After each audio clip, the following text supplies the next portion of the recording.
आदिदेव, इस कठिन तपस्या का फल तुम्हें अवश्य मिलेगा। बताओ, क्या वरदान चाहिए? मुझे आत्मलिंग की आवश्यकता है महादेव। मैंने तुम्हें वचन दिया है कि तुम्हारी मनोकामना मैं पूरी करूंगा। तथास्तु।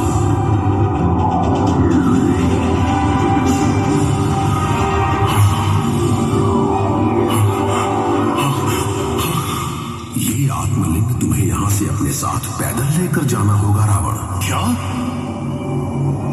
इतनी दूर हिमालय से लंका तक मुझे पैदल चलकर जाना पड़ेगा? हाँ, और इस आत्मलिंग को रास्ते में कहीं पर भी एक क्षण के लिए भी धरती पर मत रखना। अगर तुमने इसे कहीं भी धरती पर रख दिया तो फिर ये आत्मलिंग उसी जगह पर सर्वदा के लिए स्थापित हो जाएगा और फिर इसे वहां से हटाया नहीं जा सकेगा। मैं इसका पूरा ध्यान रखूंगा महादेव। तुम्हारा कल्याण हो।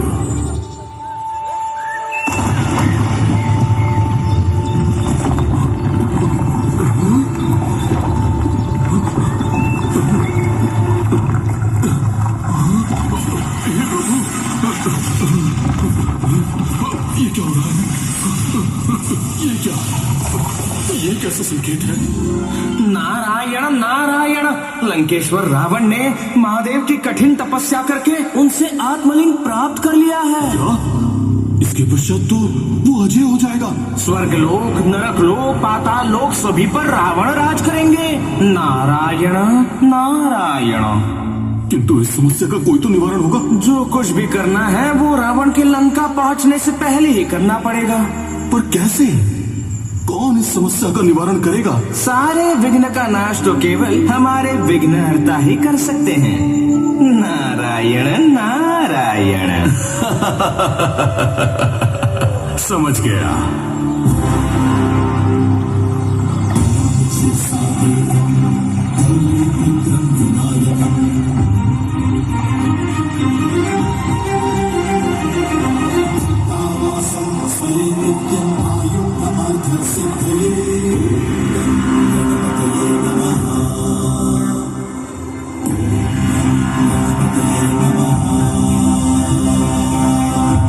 प्रणाम विघ्नहर्ता गणेश।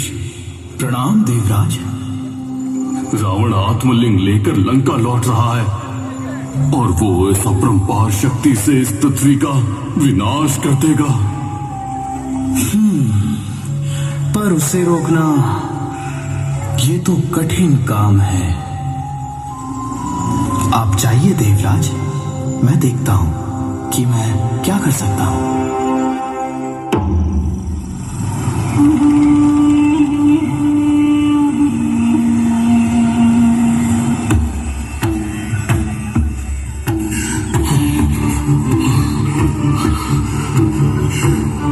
संध्या पूजन का समय हो चुका है, परंतु संध्या होने से पहले मेरा किसी भी स्थिति में लंका पहुंचना असंभव है। क्या करूं?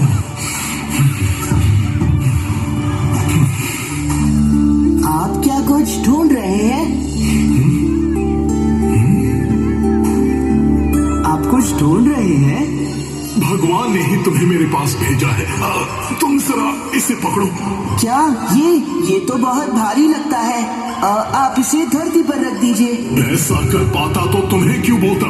जब तक मेरी पूजा शेष नहीं होती तब तक तुम इस शिवलिंग को पकड़कर खड़े रहो।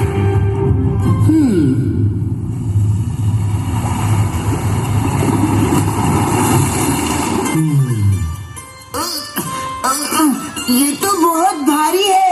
ये मुझसे उठाया नहीं जा रहा है। ये सच में बहुत भारी है। नहीं, मैं आ रहा हूँ। मैं इसे और देर तक उठा नहीं सकता। मैं इसे धरती पर रख रहा हूँ।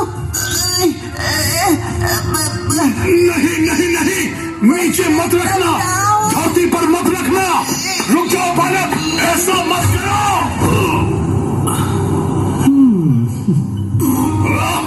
ये तुमने क्या कर दिया? मूर्ख बालक, क्या किया? मेरी सारी मेहनत तुमने नष्ट कर दी।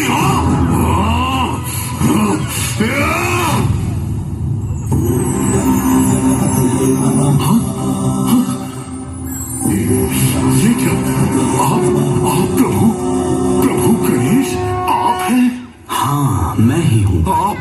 मेरे साथ ऐसा छल क्यों किया?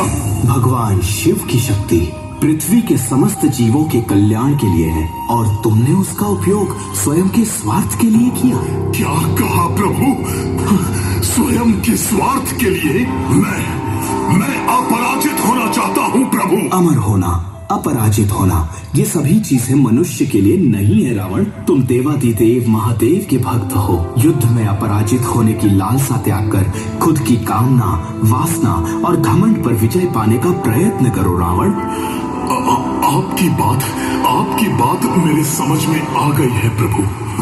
तो फिर आज से इसी जगह पर ये आत्मलिंग स्थापित रहेगा।